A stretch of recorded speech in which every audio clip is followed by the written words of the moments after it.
Today we have an LG washer dryer that isn't filling or taking too long to fill, so we're going to fix it. We're going to turn off the hot side and cold side water, and we're going to reach in here and pull this unit out toward us a little bit, maybe by about a foot away from the wall. Just going to grab on the inside pole and kind of wiggle and pull. You can also spray some Windex in front of it, makes it easier to pull out. We're going to remove two screws, one here, so we can slide the top panel off. Get that off by sliding back and lifting it off. We're going to use some pliers to loosen the hot and cold water hoses because we've already turned off the faucets on the wall. This is the hot side, the red one. You get that all the way off. Now we're gonna get the cold side off. I'm gonna push these back up over by the drain here so they don't drain water out on the floor. Kind of get them out of my way. All right, so here is the new hot side. I'm gonna pull the power wire off of the hot side. Use some pliers to squeeze in on this hose clamp and pull it back about maybe an inch or two. There we go. Use a little flat blade screwdriver to pry back on the hose to get it started. And I'll kind of wiggle and pull that one off.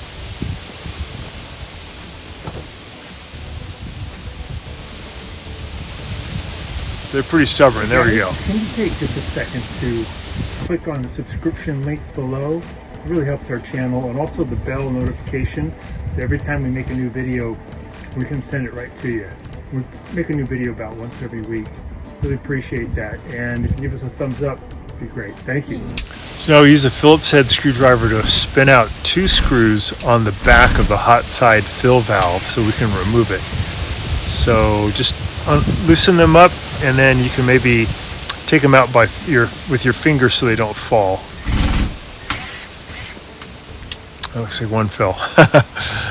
All right. So we get that out, and then we can push the fill valve inside into the washer, and then we can just pull it out. Make sure you keep hold of those screws. Here's the new one. We'll have a link in the description below. Put that in position, and we'll add those screws back in by hand. Get them started, and then we'll zip them in with the screwdriver. Sometimes when these won't fill, they just have a dirty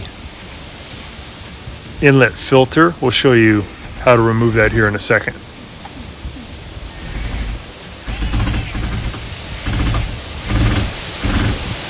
Okay, you got the first screw in there.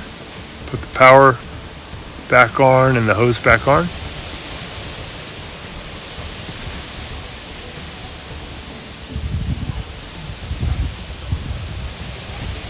Squeeze in on the hose clamp, push it all the way back on.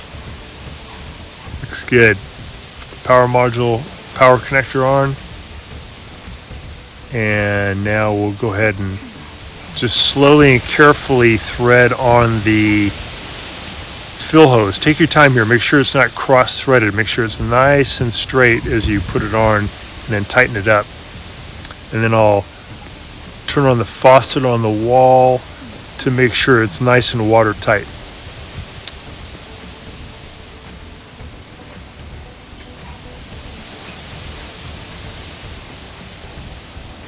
Yeah, it looks good. No leaks. Okay, good. So we'll go over to the cold side now. We're going to pull off these power connectors. There's 3 of these valves on the cold side. So this one's a little more expensive of a part. Get those power connectors off. We're going to spin out these 2 screws holding in the valve, and once we get the valve out of the machine, it'll make it easier for us to get those 3 hoses off.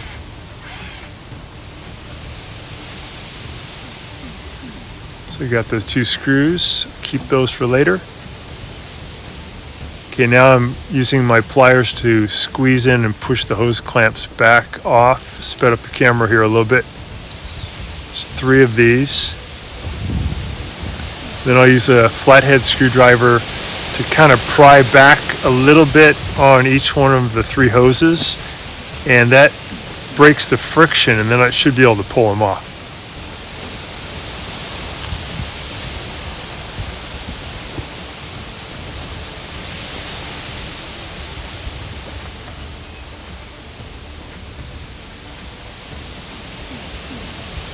There we go. So I'm just prying these off. And then I should be able to wiggle and pull each one of the 3 off.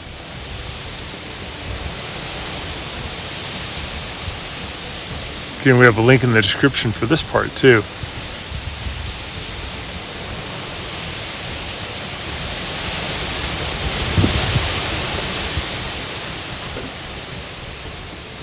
So now we're just gonna get off each hose one by one off of the old valve, and then we'll put them on the new valve one by one. That's just so we don't mix them up.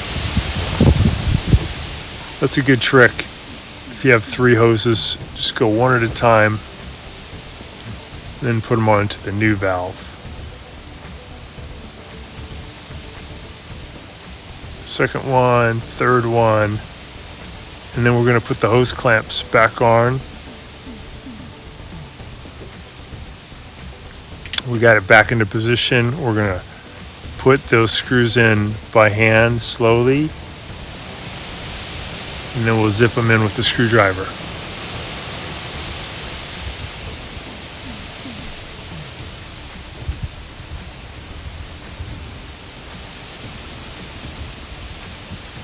There we go. Okay, we'll tighten those 2 up.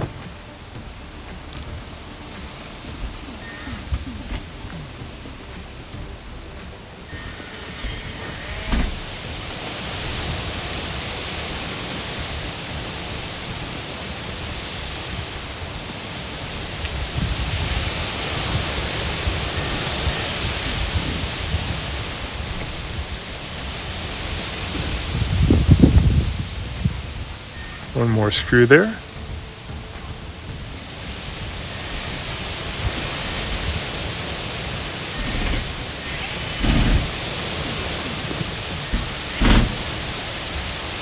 Okay, now I'm going to squeeze in on those hose clamps and push them all the way up against the valve.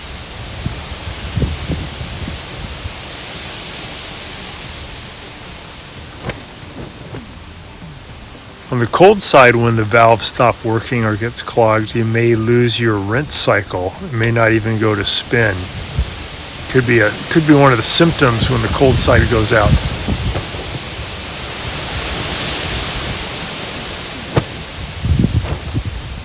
Okay, we'll put on the power connectors again.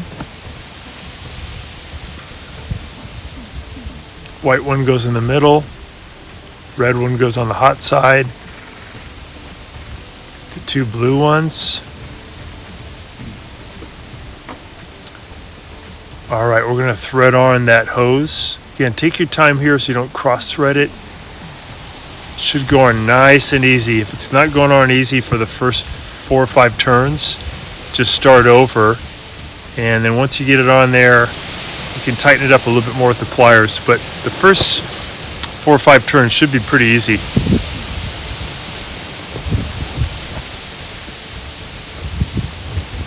And just get it snug with your pliers. There we go. Turn on the hose at the faucet. Make sure that don't have any dribbling or any leaks. Looks good. All right, I'm going to test it. Normal cycle. I'll start it, and I'm just going to watch it as it fills to make sure there's no leaks on those hoses that are inside the washer before I put the top back on. It looks good. I don't see any leaks.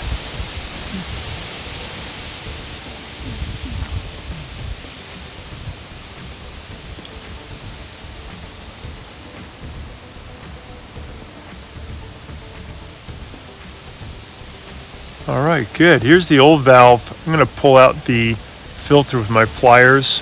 You can pull these out really easily without removing them from the washer. You can just reach in from behind, pull out the filter, clean it, and put it back in. Sometimes it's just a dirty, clogged up filter that's stopping the water flow. This one looked fine, so it did actually need to get the fill valves replaced. So I'll put the top back on. I'm going to get it over on the top, get it back about an inch, and then set it down and then push it into position. I'll add the 2 screws in the back to hold it on. And then I'm going to go ahead and do a little maintenance here while I have this machine open. I pull out the detergent drawer. I'm going to take it over to the sink and just sped up the camera here a little bit. Take out these parts and just run them under hot water. Get them nice and clean. Sometimes the detergent or water softener can gel up inside and not flow very good anymore. So occasionally it's good to pull these drawers out and wash them. Sometimes they can actually build up a little black mold in there. So cleaning them, probably once every couple of months is all you need to do. Just takes a couple of minutes.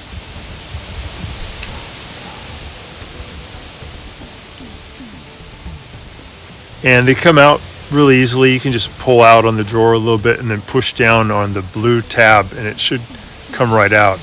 Just cleaning up the area too where it goes in. Put that back in all the way and clean up the front of the washer a little bit.